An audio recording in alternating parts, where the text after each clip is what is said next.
ಆಯ್ತಾ?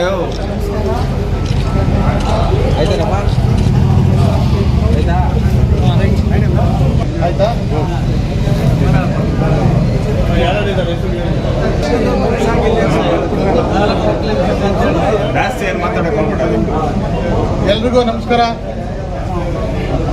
ಏನಿವತ್ತು ನಾಡಪ್ರಭು ಶ್ರೀ ಕೆಂಪೇಗೌಡರ ಜಯಂತ್ಯೋತ್ಸವ ಬಂಗಾರಪೇಟೆ ತಾಲೂಕಿನಲ್ಲಿ ಆಚರಣೆ ಮಾಡುವ ಸಲುವಾಗಿ ತಾಲೂಕು ಆಡಳಿತ ಮಂಡಳಿ ಹಾಗೂ ನಾಡ ಹಬ್ಬಗಳ ಆಚರಣೆಯ ಈ ತಾಲೂಕಿನ ಅಧ್ಯಕ್ಷರಾದ ಸನ್ಮಾನ್ಯ ಶಾಸಕರ ಸಂಯೋಗದಲ್ಲಿ ಇವತ್ತು ಬಂಗಾರಪೇಟೆ ತಾಲೂಕಿನ ಎಲ್ಲ ಸಮುದಾಯದ ಮುಖಂಡರುಗಳನ್ನು ಪೂರ್ವಭಾವಿ ಸಭೆ ಕರೆದು ಇವತ್ತು ಬರುವ 27ನೇ ತಾರೀಕು ಏನು ಕೆಂಪೇಗೌಡರ ಜಯಂತ್ಯೋತ್ಸವ ಆಚರಣೆ ಯಾವ ರೀತಿ ಮಾಡಬೇಕು,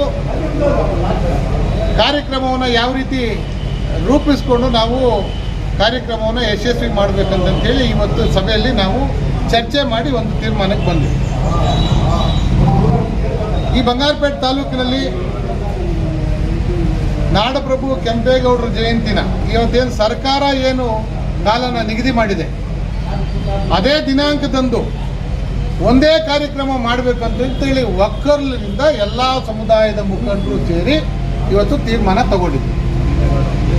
ಕೆಂಪೇಗೌಡ ಒಕ್ಕಲಿಗರ ಸಂಘ ಹಾಗೂ ಎಲ್ಲ ಸಮುದಾಯದ ಮುಖಂಡರು ಸೇರಿ ತಾಲೂಕಿನಲ್ಲಿ ಒಂದೇ ಆಚರಣೆ ಮಾಡಬೇಕು ಕೆಂಪೇಗೌಡರ ಜಯಂತಿ. ಅದು ಸರ್ಕಾರ ನಿಗದಿ ಮಾಡಿರ್ತಕ್ಕಂಥ ದಿನಾಂಕದಂತೆ ಮಾಡಬೇಕಂತೇಳಿ ಇವತ್ತು ನಾವು ತೀರ್ಮಾನ ತಗೊಂಡಿದ್ವಿ. ಇವತ್ತು 2ನೇ ಜಯಂತಿ ಮಾಡೋದಕ್ಕೆ ಆಸ್ಪದ ಇಲ್ಲ ಅಂತ ಕೂಡ ನಾವಿವತ್ತು ಘೋಷಣೆ ಮಾಡಿದೆ. ನಮ್ಮ ಸಮುದಾಯದ ಎಲ್ಲ ಮುಖಂಡರು ಸೇರಿ ತೀರ್ಮಾನ ತಗೊಂಡ್ರು ಅಂತ ವಿಚಾರ. ಇವತ್ತು ಬಂಗಾರಪೇಟೆ ಕ್ಷೇತ್ರದ ಸನ್ಮಾನ್ಯ ಶಾಸಕರಾದ ಎಸ್.ಎನ್. ನಾರಾಯಣಸ್ವಾಮಿ ಇವತ್ತು ಈ ಸಭೆಯಲ್ಲಿ ಭಾಗವಹಿಸಿ ತನು ಮನ ಧನ ನನ್ನ ಕಡೆಯಿಂದ ಇವತ್ತೇನು ಈ ನಾಡ ಕರ್ನಾಟಕ ರಾಜ್ಯನ ಇವತ್ತು ಇಷ್ಟೊಂದು ಹೆಸರುವಾಸಿ ಆಗೋದಕ್ಕೆ ಮೂಲ ಕಾರಣೀಭೂತರಾದಂಥ ಶ್ರೀ ನಾಡಪ್ರಭು ಕೆಂಪೇಗೌಡರು ಇವತ್ತೇನು ರಾಜ್ಯಕ್ಕೆ ಮತ್ತು ದೇಶಕ್ಕೆ ಮಾದರಿ ಆಗಿದ್ದಾರೆ ಅಂತ ಪುಣ್ಯಾತ್ಮನ ಜಯಂತ್ಯೋತ್ಸವನ ಆಚರಣೆ ಮಾಡೋದಕ್ಕೆ ನನ್ನ ಅಳಿಲು ಸೇವೆನೂ ನಾನು ಸಂಪೂರ್ಣವಾಗಿ ಕೊಡ್ತೀನಿ ಅಂತೇಳಿ ಇವತ್ತು ಅವರೇ ಮುಂದೆ ಬಂದು ಇವತ್ತು ಈ ಕಾರ್ಯಕ್ರಮಕ್ಕೆ ಕಲಾ ತಂಡಗಳನ್ನ ಕೊಡೋದಾಗ್ಬೋದು, ಕಾರ್ಯಕ್ರಮಕ್ಕೆ ಬರುವಂಥ ಇವತ್ತೇನು ಸಮುದಾಯದ ಮತ್ತು ಎಲ್ಲ ಸಮುದಾಯದ ಜನರ ಒಂದು ಊಟದ ವ್ಯವಸ್ಥೆಗಳಿಗಾಗ್ಬೋದು, ಮತ್ತು ಈ ಸ್ತಬ್ಧ ಚಿತ್ರಗಳಿಗೆ ಇವತ್ತು ಗ್ರಾಮಾಂತರ ಭಾಗಗಳಿಂದ ಬರ್ತಕ್ಕಂಥ ಎಲ್ಲ ಸ್ತಬ್ಧ ಚಿತ್ರಗಳಿಗೂ ಇವತ್ತು ಸಂಘದಿಂದ, ತಾಲೂಕು ಆಡಳಿತದಿಂದ ಹಾಗೂ ಶಾಸಕರ ವೈಯಕ್ತಿಕ ಸಹಾಯದಿಂದ ಪ್ರತಿಯೊಂದು ಟ್ಯಾಬ್ಲರ್ಗೂ 10,000 ರೂಪಾಯಿಗಳನ್ನು ಘೋಷಣೆ ಮಾಡಿದ್ದಾರೆ. ಇವತ್ತು ತಾಲೂಕಿನ ಎಲ್ಲ ಸಮುದಾಯದ ಮುಖಂಡರಲ್ಲಿ ನಾನು ಕಳಕಳಿಯಾಗಿ ಮನವಿ ಮಾಡಿಕೊಳ್ಳೋದೇನಂತಂದರೆ, ನಮ್ಮಲ್ಲಿ ಗೊಂದಲ ಬೇಡ, ನಾವು ಯಾರನ್ನೂ ಬಿಟ್ಟು ಮಾಡೋಂಥ ಪ್ರಯತ್ನ ಮಾಡ್ತಾ ಇಲ್ಲ. ಎಲ್ಲರನ್ನೂ ಒಗ್ಗೂಡಿಸ್ಕೊಂಡು ಎಲ್ಲರೂ ಸೇರಿ ಈ ಒಂದು ಕಾರ್ಯಕ್ರಮವನ್ನು ವಿಜೃಂಭಣೆಯಾಗಿ ನಾವು ಇವತ್ತು ಆಚರಣೆ ಮಾಡೋದಕ್ಕೆ ತೀರ್ಮಾನ ಮಾಡಿದ್ದೀವಿ. ಜೂನ್ 27ನೇ ತಾರೀಕು ಶನಿವಾರ. ದಯವಿಟ್ಟು ಪ್ರತಿಯೊಬ್ಬ ಸಮುದಾಯದ ಪ್ರತಿಯೊಂದು ಹಳ್ಳಿಯಿಂದನೂ ಇವತ್ತು ಸ್ತಬ್ಧಚಿತ್ರ ಮಾಡ್ಕೊಂಡು ಬರಬೇಕಂತೇಳಿ ಕಳಕಳಿಯಿಂದ ನಾವು ಮನವಿ ಮಾಡ್ತಾ ಇದ್ದೀವಿ. ಆರ್ಥಿಕವಾಗಿ ಬೇರೆ ಏನೇ ಸಮಸ್ಯೆ ಇದ್ರೂ ನಾವು ಖುದ್ದಾಗಿ ನಮ್ಮ ಸಂಘದ ಎಲ್ಲ ಪದಾಧಿಕಾರಿಗಳು ಮತ್ತು ಪ್ರಮುಖ ಮುಖಂಡರನ್ನು ಒಳಗೊಂಡು ನಾವು ಪ್ರತಿಯೊಂದು ಗ್ರಾಮಕ್ಕೂ ಭೇಟಿ ಕೊಡ್ತೀವಿ. ಪ್ರತಿಯೊಂದು ಗ್ರಾಮದಲ್ಲೂ ಮುಖಂಡರ ಜೊತೆ ಚರ್ಚೆ ಮಾಡಿ ಈ ಕಾರ್ಯಕ್ರಮವನ್ನು ಯಶಸ್ವಿ ಮಾಡೋದಕ್ಕೆ ಪ್ರತಿಯೊಬ್ಬರಲ್ಲಿ ಮನವಿ ಮಾಡಿಕೊಳ್ತೀವಿ ಅಂತ ಹೇಳ್ತಾ ನನ್ನ ಮಾತನ್ನು ಮುಗಿಸ್ತೇನೆ. ತಾಲೂಕು ಆಡಳಿತ ಮತ್ತು ಶಾಸಕರ ಸಹಕಾರದಿಂದ, ಅವರ ಸಂಪೂರ್ಣ ಸಹಕಾರದಿಂದ ಈ ಕೆಂಪೇಗೌಡ ಜಯಂತಿಯನ್ನು ವಿಜೃಂಭಣೆಯನ್ನು ಆಚರಿಸಲು ತೀರ್ಮಾನ ಮಾಡಿದ್ದೀವಿ. ಎಲ್ಲ ಹಳ್ಳಿಗಳಿಂದ ಕೂಡ ಸ್ತಬ್ಧಚಿತ್ರಗಳನ್ನು ಮಾಡಿಕೊಂಡು ಅವತ್ತು 27ನೇ ತಾರೀಕು ಶನಿವಾರ 11 ಗಂಟೆ ಒಳಗೆ ಕೆಂಪೇಗೌಡ ಸರ್ಕಲ್ಗೆ ಬರಬೇಕು. ಅಲ್ಲಿಂದನೇ ಪ್ರಾರಂಭ ಮಾಡಿಕೊಂಡು ಅಂಬೇಡ್ಕರ್ ಇದಕ್ಕೆ ಮಾಲಾರ್ಪಣೆ ಮಾಡಿಕೊಂಡು ನಾವು ಈ ಮೆರವಣಿಗೆಯನ್ನು ವಿಜೃಂಭಣೆಯಿಂದ ಮಾಡಬೇಕು ಅಂತ ಎಲ್ಲರದ್ದು ಕೂಡ ಮನವಿ ಮಾಡ್ಕೊಳ್ತೀವಿ.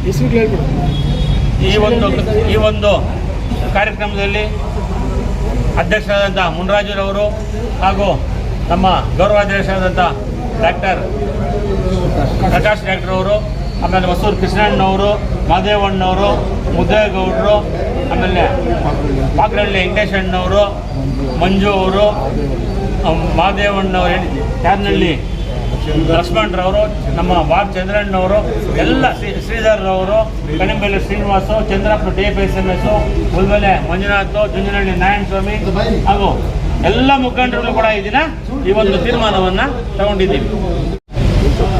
ಕೆಂಪೇಗೌಡ ಒಕ್ಕಲಿಗರ ಸಂಘದಿಂದ ಮಾನ್ಯ ಶಾಸಕರಾದಂತಹ ಸನ್ಮಾನ್ಯ ಶ್ರೀ ಎಸ್.ಎನ್. ನಾರಾಯಣ ಸ್ವಾಮಣ್ಣನವರು ಈ ಒಂದು ಕೆಂಪೇಗೌಡ ಒಕ್ಕಲಿಗರ ಸಂಘಕ್ಕೆ ಸರ್ಕಾರದಿಂದ ಬಂಗಾರಪೇಟೆಯಲ್ಲಿ 15 ಗುಂಟೆ ಜಾಗವನ್ನು ಉಚಿತವಾಗಿ ಸಂಘಕ್ಕೆ ಈ ಒಂದು ಸಂದರ್ಭದಲ್ಲಿ ಘೋಷಣೆಯನ್ನು ಮಾಡಿರ್ತಾರೆ. ಹಾಗೂ ಕಟ್ಟಡದ ಅಭಿವೃದ್ಧಿಗೋಸ್ಕರ ಕೂಡ ಸಹಾಯಧನವನ್ನು 1.5 ಕೋಟಿವರೆಗೂ ಅವರು ಸಹಾಯಧನವನ್ನು ವೈಯಕ್ತಿಕವಾಗಿ ನಾನು ಮಾಡಿಕೊಡ್ತೀನಿ ಅಂತ ಸಹ ಈ ಸಂದರ್ಭದಲ್ಲಿ ಹೇಳಿರ್ತಾರೆ. ಈ ಒಂದು ಸಂದರ್ಭದಲ್ಲಿ ನಾವು ಎಸ್.ಎನ್. ನಾರಾಯಣ ಸ್ವಾಮಣ್ಣನವರಿಗೆ ನಮ್ಮ ಸಂಘದ ಕಡೆಯಿಂದ ಹೃತ್ಪೂರ್ವಕವಾದಂತಹ ಅಭಿನಂದನೆಗಳನ್ನು ತಾಲೂಕು ಸಂಘದ ವತಿಯಿಂದ ಅರ್ಪಿಸುತ್ತಿದ್ದೇವೆ. ಮುಂದಿನ ದಿನಗಳಲ್ಲಿ ಏನು ಕಟ್ಟಬೇಕು ಅಂದ್ಕೊಂಡಿದ್ದೀವಿ ಸಂಘದ ವತಿಯಿಂದ ಬಾಡಿಗೆ ಕೂಡ ಉಚಿತವಾಗಿ ಕೊಡಬೇಕು ಅಂತ ನಾವೆಲ್ಲ ಅಂದ್ಕೊಂಡಿದ್ದೀವಿ.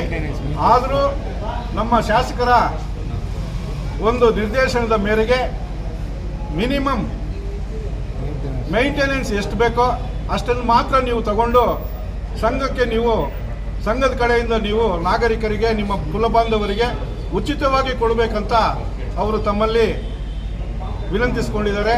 ನಾವು ಅವರಿಗೆ ಸಹಕಾರ ಕೊಟ್ಟು ಕಟ್ಟಡ ಪೂರ್ಣಗೊಂಡ ನಂತರ ತಾಲೂಕಿನಲ್ಲಿರ್ತಕ್ಕಂಥ ಎಲ್ಲ ಒಕ್ಕಲಿಗರ ಕುಲಬಾಂಧವರಿಗೆ ಉಚಿತವಾಗಿ ನಾವು ಕಲ್ಯಾಣ ಮಂಟಪವನ್ನು ಕಾರ್ಯಕ್ರಮಗಳಿಗೆ ಸಮಾರಂಭಗಳಿಗೆ ಕೊಡಬೇಕು ಅಂತ ತಮ್ಮಲ್ಲಿ ತೀರ್ಮಾನಿಸ್ಕೊಂಡಿದ್ದೀವಿ. ಅದರಂತೆಯೇ ಮುಂದಿನ ದಿನಗಳಲ್ಲಿ ನಾವು ಸಹ ಅದನ್ನು ನೆರವೇರಿಸ್ಕೊಳ್ತೀವಿ.